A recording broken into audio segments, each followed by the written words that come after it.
Farmers Market Day. Diyan ayan.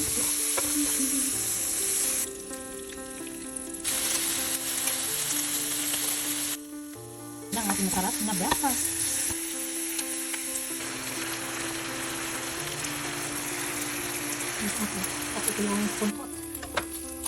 Hello lovelies! Happy Thursday! Meron akong bagong hindi naman to siya bago. Dala ko to nung nagbakasyon ako sa Cebu, sa Pilipinas. At nilagay ko lang siya sa freezer. So this is called a flat piaya or piaya. This is packed in Cebu pero siguro saan ba to siya? Bacolod? Sa mga nakakaalam kung saan nag-originate ang piaya or piyaya, comment lang kayo dyan. Gusto ko to siyang snacks. So this is made from flour, sugar, milk, butter, honey, and sesame seeds. Buksan natin.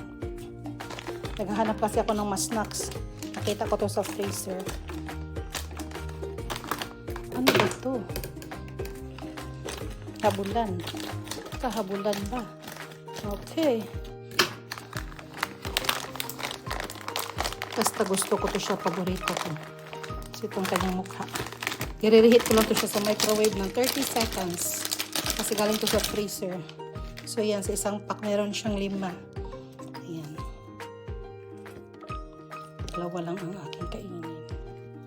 So yan ang kanyang mukha.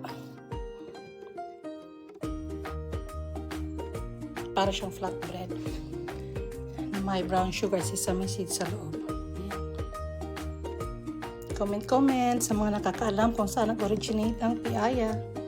But this one, nabili ko to sa SM Cebu. SM Seaside Cebu. Okay, tara mag-snacks tayo.